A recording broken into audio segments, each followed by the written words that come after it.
I have been watching Isaac Arthur talk about space exploration and physics and travel and things like that for many years. It's one of my favorite channels, and it's gotten me to think very differently about, the potential future for humanity and how things might go. When it comes to his most recent video about the reasons why we should or should not go to Mars, he goes through a very extensive list of, reasons why we should go and reasons why we shouldn't go. I don't agree. I don't disagree with anything that he said in the video. So why am I making a video right now? Well, just like every other video I make, when I see something where I feel like there's a different perspective or something got missed, I want to make a video about it and explain why I think that you should maybe at least add a facet of your understanding of these so that you can have a more complete understanding of, why this or why that.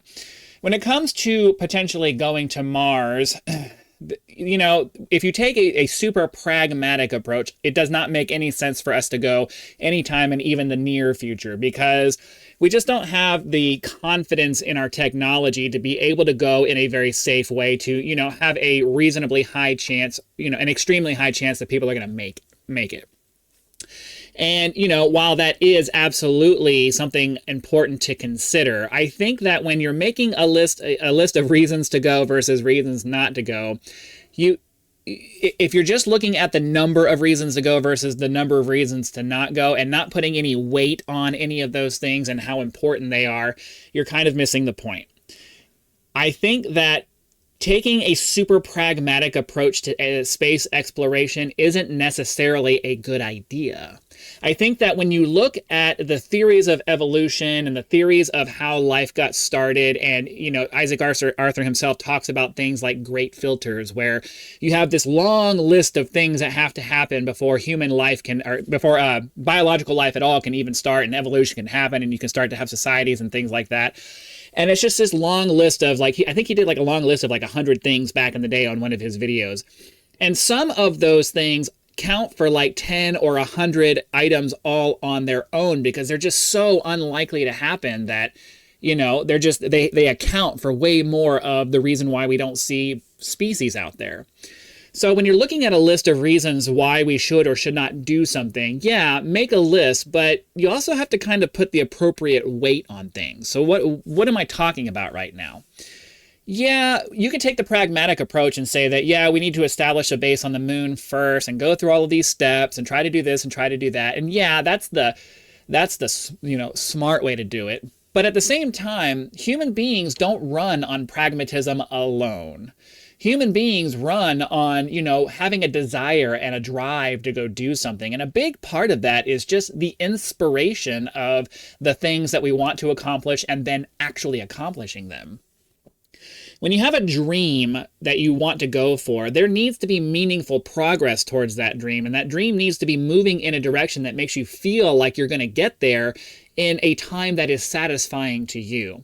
And while spending the next 20 or 30 years building up a moon base, even if we get it done in that kind of a time frame, seems like the logical next step progression of things to do, the problem is that at some point people are going to lose interest. They're going to feel like we're never going to get there. And we're already starting to see it with, reductions in NASA funding and things like that, because we're just not doing really cool, awesome stuff anymore. We're not getting anything done, really. We're taking these small incremental steps, and the public is not going to see that as meaningful progress toward a goal. And they're not going to want to continue funding space exploration. And that's why we've had to rely on public companies to do what they're doing now, because we haven't done anything since we landed on the moon the first time. We went back a few times. We did a few more experiments, but we haven't done anything new. And something about space exploration that we've seen multiple times in the past is that when we are doing things that are super amazing, it gets the entire world's attention. We see all of the conflict happening in the world around us, and it seems like we're devolving back into the days before World War II, where we have these regional powers that are fighting each other all the time, and everybody's having to struggle to survive. We have this awesome global economy that we were living in for a very long time, and the entire world was being lifted up because we had this spirit of trying to work together for the most part. And yeah, you had the Cold War, but for the most part we had, spheres of influence where the free world was trying to grow and lift up the entire world. And you can go into nuance about the good parts of that and the bad parts of that. It's not my point. The point is that we had this long period of time where there was hope for the future, and it just doesn't feel like we're doing that anymore. And if we were able to do something as awesome as go to Mars and just just get out there and plant a flag on Mars, have another Neil Armstrong moment, I think it would grab the world's attention in a way where, like when you watch The Martian, right? You watch The Martian, and at the end of the movie, the entire world is hoping that Mark Watney's going to make it. Fictional story, I get it, but the reality of the way humans are is there. All you have to do is look at the space race and how the entire world was caught up in this race between the United States and the Soviet Union. Who's going to get to the moon first? The entire world was caught up in that race. The Apollo 13 incident that happened after that. Many countries, enemies of the United States, reached out saying, hey, we want to provide you with any assistance we can, knowing that they couldn't, but they made the gesture anyways, because space exploration is something that inspires people in a way that just a lot of other things here on Earth just can't. Our cooperation in the International Space Station, working with the former Soviet Union to build an amazing device that orbits our planet to do this awesome thing. It was something new. It was something that hadn't been done before. And going back to the moon and building a base there, while technically new, is just not that inspiring. Doing something that pushes the milestone is more than just pragmatic steps towards the next step that we're going to do. It's inspiring for more people than just people who are super interested in space. I guarantee you the vast majority of people on Earth, when they hear, oh, we're actually sending somebody to Mars, we're going to have human beings planting their feet on Mars, that's something that is incredibly impressive, and it inspires people to dream towards something new. And the reality is that yes, while it absolutely is an extremely high-risk activity to try to go to Mars sooner rather than later, history has shown us that there are plenty of people willing to take massive risks like that for the accolades and the potential benefits of going after those things. Do you want to be, there are plenty of people out there who want to be the next Neil Armstrong, and they're willing to take massive risks to their lives to do it. You can look at that and say that that's a barbaric thing to say, send people off to die, but there are plenty of people with high ambition and high drive who perfectly understand the risks of going to Mars in this, with the technology that we have now, understanding that there is a high chance that they're going to die doing it, and they still want to go, because going down in history as the first person to put their foot on the moon, on Mars, that's just something they can't ignore. They can't ignore it. And those are the kinds of people that inspire us to be amazed in the world, to take risks, to do other things, to push ourselves out of these petty squabbles that we get in, to start reaching higher for better things in the world. Now, a lot of the arguments against going to Mars assumes that we want to put roots down there. And I'm not saying that that's necessarily something that we need to be worrying about anywhere in the even vaguely near future. I think that having the next landing on the moon moment doesn't need to immediately follow that we're going to have people living there. They go, they land, we have that awesome moment, they get some scientific data that we weren't able to get before, and we just keep sending people back we keep sending new machines and new people back to go do scientific experiments. They don't have to live there. We can just keep going. We can do the Martian style thing where we're sending people, they go, they land, they do some scientific experiments that are specific to what they need to get done, and then they come back.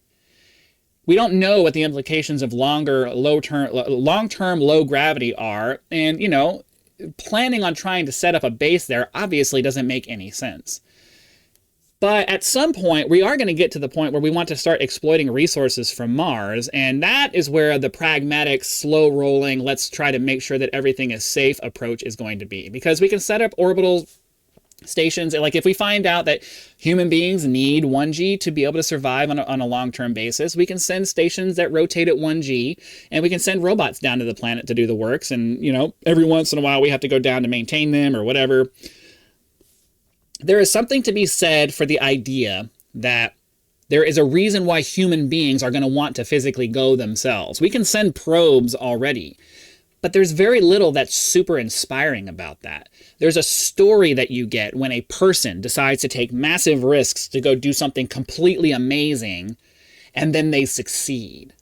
But even if they fail, Even if the crews go and they die, there is still something inspiring about people taking the risk, knowing what could happen to them, and they go anyway. And if you don't put enough weight on that part of it, on the inspirational, emotional side of what it is to be a human being, and you only look at the practical safety, we need to go in this incremental process part of it, and that's what you prioritize over everything, you might run out of public support before you ever get the chance to go. Because if you're not inspiring people to contribute to the process, they're not going to contribute. And you need to do things that inspire them to contribute. And one of the best things that we could do to reinvigorate people's interest in our space programs is to put boots on Mars. Not to stay, but just to say that we did it. So that's all I wanted to say. Hopefully that makes sense. If you agree with my position, or even if you disagree, just, leave a comment down below. Let me know what you think.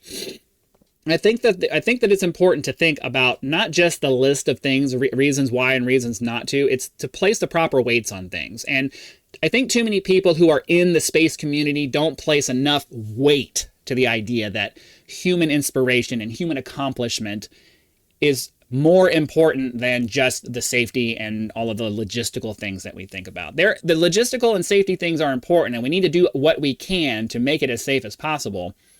But if you're waiting until if you're waiting until things are close to perfect before you go, then you may run out of time before you even get a chance to go do it. So that's all I wanted to say. Hit that like button, subscribe to help us reach our first 1,000 subscribers, and I'll see you for the next one.